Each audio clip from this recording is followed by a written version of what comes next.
Bonsoir à tous et bienvenue à votre édition du Journal des régions. Voici les titres. Une nouvelle phase du projet Approche à l'assainissement total piloté par la communauté va être mise en œuvre dans la province de Gourma au profit de 100 villages. C'est un projet qui lutte contre la défécation à l'air libre par la construction de latrines. Et puis connu sous le nom d'arbre du paradis, le moringa est une espèce que l'on retrouve dans les zones chaudes, notamment en Afrique et en Asie. Elle présente de nombreuses vertus sur le plan aussi bien alimentaire que sanitaire. Des femmes de la province de Passoré s'adonnent à la culture de cet arbre dans des jardins nutritifs. Les membres du Conseil constitutionnel sont à l'école du savoir. Réunis à Bobo-Dioulasso, ils vont renforcer leurs connaissances sur les procédures d'élaboration des lois. Une formation soutenue par la fondation allemande Heinz Zedel, Drissa Traoré, Moussa Sanon.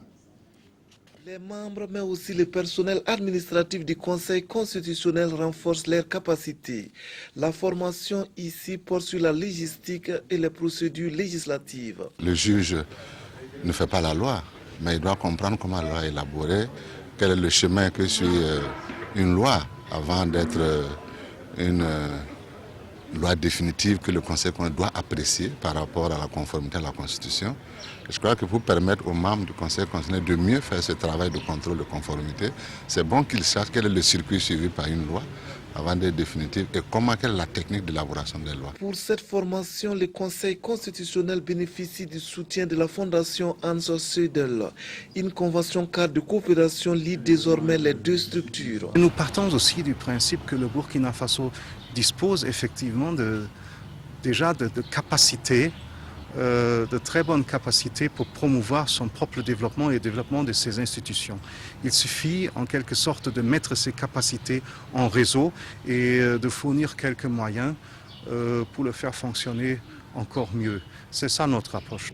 Et c'est un plaisir pour la Fondation Hans Seidel de travailler avec le Conseil constitutionnel. Le Conseil constitutionnel qui, en plus de cet atelier de renforcement des capacités, va bénéficier de moyens pour l'organisation d'autres formations. Depuis 2005, le projet Approche à l'assainissement total piloté par la communauté est mis en œuvre dans 37 villages de la commune de Pama, dans la région de l'Est. Un projet qui vise à lutter contre la défécation à l'air libre par la construction de latrines. Après cette expérience réussie, les deux partenaires à la base de ce projet, qui sont la SNV et l'UNICEF, ont décidé de l'étendre à 100 villages de la province du Gourma. Ils ont effectué une visite sur les sites de réalisation. Alassane Kendrebego, Paul Yabré.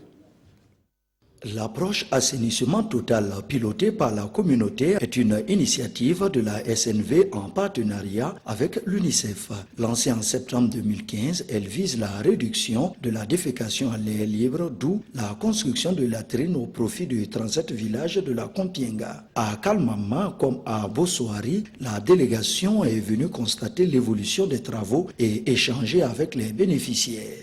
En vérité, on n'avait pas de connaissances en ce qui concerne la propriété. Mais depuis qu'ils sont venus nous montrer les comportements hygiéniques, notre santé s'améliore. Nous avons déjà 8 villages qui seront évalués et qui seront probablement certifiés. Aujourd'hui, nous sommes à 1818 latrines qui sont finies. Ce n'est pas nous qui avons construit ces latrines, c'est les communautés elles-mêmes. Après 7 mois de mise en œuvre concluante du projet, les différentes parties ont convenu de l'étendre à 100 autres villages du Gourma, d'où cet atelier d'information et de sensibilisation. L'objectif aujourd'hui de cette rencontre, c'est de donner des informations sur les activités de ce nouveau projet aux différents acteurs, de sorte à avoir leur accompagnement et leur appui dans la mise en œuvre de ce nouveau projet. Avec 5 personnes sur 10 qui utilisent des latrines améliorées, la région de l'Est est l'une des plus touchées par la défécation à l'air libre. Selon le représentant de l'UNICEF, Mugabe Koslengara, l'espoir est permis au regard des avancées constatées sur le terrain. Arbre à miracle, arbre du paradis, les noms ne manquent pas pour qualifier le moringa, espèce végétale qu'on retrouve en Afrique et en Asie. Mesurant entre 4 et 5 mètres, il résiste en période de sécheresse. Aujourd'hui, le moringa est très apprécié au Burkina pour ses vertus alimentaires et sanitaires. Il est cultivé par des femmes dans le Passoré, notamment dans les jardins nutritifs des villages Tanguin et Songnaba. Suivez plutôt ce dossier de Irénée Kaboré et Moussaki. Nous sommes à Tanguin, l'un des jardins nutritifs de la province du Pastori. Ici, on trouve des plantes de moringa ou Arzantiga morée, une culture de soie qui occupe une place importante chez ces femmes.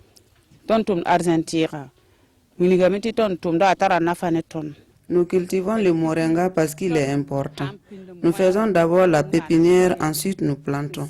Nous récoltons les feuilles pour la sauce et la poudre soigne des maladies. Voilà ce qui nous amène à nous intéresser à la culture du moringa. Les plants de moringa mis en terre sont entretenus avec de la fumure organique et arrosés chaque matin. 3 mois suffit pour récolter les premières feuilles. Elles sont séchées et par la suite transformées en poudre pour usage alimentaire. Cet arbre peut en tout cas rentrer dans l'alimentation en tout cas quotidienne de nos populations. En termes donc d'apport nutritionnel, c'est un arbre qui est beaucoup riche donc en vitamine A. Donc on peut conseiller en tout cas la population en tout cas à aller vers cet arbre-là. Il est riche d'abord en oligo-éléments, ce qu'on appelle le zinc, le sélénium, le chrome, le cuivre, qui sont très importants pour notre immunité, qui sont appelés donc des minéraux antioxydants, qui vont protéger l'organisme. Au-delà de ses bienfaits nutritionnels, le moringa est un remède à beaucoup de maladies. En effet, de sources sanitaires, les grains, les fleurs, les feuilles et les racines de l'arbre sont connus pour prévenir et traiter des maux. Nous avons utilisé la poudre de feuilles séchées chez des enfants malnutris sévères au Crène Pôle 6 de Tanguin. Nous avons fait ce qu'on appelle une étude randomisée en double aveugle. Ça veut dire qu'on a pris des enfants, et une partie des enfants qui recevaient en plus de la bouillie du crène 5 grammes de poudre de moringa par jour, une cuillère à café le matin et le soir, et les autres enfants ne recevaient que la bouillie du crène. On s'est rendu compte au bout de 6 semaines, donc d'1 mois et demi, que les enfants qui recevaient en plus le moringa olifera dans leur bouillie prenaient plus de poids en grammes par jour, quittaient plus rapidement le crène, puisqu'ils récupéraient plus vite que les autres. Et ces enfants-là faisaient moins d'infections que les enfants, que l'autre bras qui ne recevait pas le moringa olifera. Fort potentiel nutritionnel, vertu thérapeutique, ce qui pourrait donc expliquer l'appellation du moringa, l'arbre du paradis, ou l'arbre à miracle, ou encore l'arbre qui donne la vie. L'association des femmes sunnites de Bobo-Dioulasso, dénommée Darul Arkan, vient de bénéficier d'un centre pour l'instruction religieuse de ses membres. D'une capacité d'accueil de 700 places, il a coûté la somme de 22 millions de francs CFA. Karim Ilboudo, Ali Traoré. Les femmes sunnites de l'association Darul Arkan de Bobo-Dioulasso ont le sourire aux lèvres. Elles viennent de bénéficier de ce centre de 3 bâtiments, un centre qui va servir de cadre pour l'instruction religieuse. On ne peut pas adorer Dieu sans le connaître. On apprend aux femmes toutes les notions relatives à la religion et aux bonnes pratiques dans la société. Ce centre permettra à nos femmes de connaître un grand soulagement, étant donné que depuis un moment, eh bien, nos femmes, nos enfants, nos filles souffraient pour pouvoir s'instruire. Financé à plus de 22 millions de francs CFA, ce joyau a été bâti grâce au concours de ces 700 femmes et d'une femme koweïtienne. L'ambition est de faire la promotion de l'islam ici à Bobo-Dioulasso. Nous voulons que la femme-là apprenne dans ce centre un islam modéré, un islam authentique. L'association Darul Arkan qui reçoit ce centre est une association créée en 1981. Et depuis son existence, elle œuvre pour l'éducation religieuse de ses membres.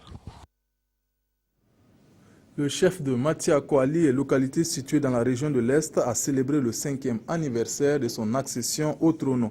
Entre rite traditionnel et musique du terroir, le chef Yantouli a communié avec ses sujets et les nombreux invités du jour venus de soutenir à l'occasion. Amidou Lankwande, Lambert Soma. Juin 2011, juin 2016, cela fait 5 ans que Sa Majesté Yentouli, chef de Matiakwali, a été intronisé. Pour marquer d'une pierre blanche ce 5e anniversaire, il a organisé 48 heures d'activité au profit de ses sujets et des convives qui ont effectué le déplacement. L'un des points clés est l'immolation d'un taureau et le partage de la carcasse. Le sens de l'immolation du bœuf que j'ai fait ce matin, j'ai demandé aux membres de nos ancêtres, j'ai demandé à nos fétiches de nous donner une bonne saison de pluie pour que nous puissions manger à notre faim. Le message essentiel que je vais donner à mon peuple, c'est le message d'union. L'union fait la force. Les communautés religieuses présentes à Machakwali sont tour à tour passées au palais de Sa Majesté Yentouli pour lui rendre hommage, mais surtout pour prier pour la paix. Magnifier le patrimoine culturel gourmandier en particulier et burkinabé en général, c'est ce qui sous-entend l'organisation d'une nuit culturelle qui a drainé du beau monde. J'apprécie, ça se passe bien, tout le monde est content, c'est la fête. Les années à venir, s'il y a la santé, c'est mieux de faire encore et puis ajouter encore, éviter d'autres ethniques pour faire ajouter d'autres cultures vont venir, on va faire la fête ensemble. Au cours de ce 5e anniversaire, le chef Yentouli a rendu hommage à son défunt père disparu il y a 40 ans. La 10e édition du festival Danse, l'Afrique Danse, aura lieu du 26 novembre au 3 décembre 2016.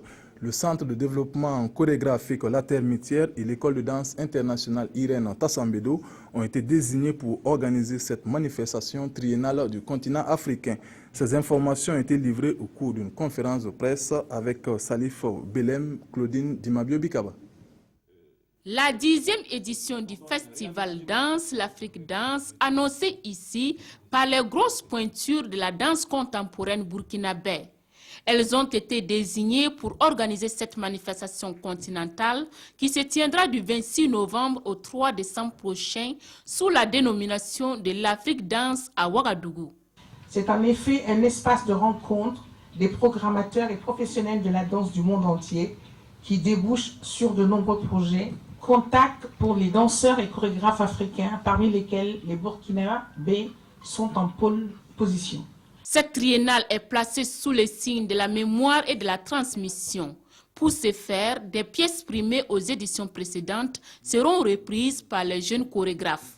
Les mamans comme Germaine Akoni, Elzia Wollaston, qui sont des vrais les pionniers quelque part de la danse de création en Afrique. Après, nous avons la génération de Alassane Congo, de Irène Tassambedo.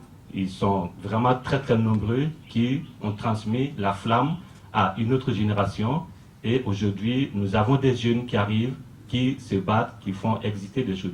Il est aussi prévu, en plus de la danse, de la musique, des expositions photos, des conférences, débats et des masterclass. Aussi, dans l'esprit de la danse pour tout le monde, les hôpitaux, les prisons vont vibrer au rythme de la danse. C'est la fin de cette édition. Abouakar Sagnon vous retrouve pour le 20h. Je vous dis demain à la même heure. Bonsoir.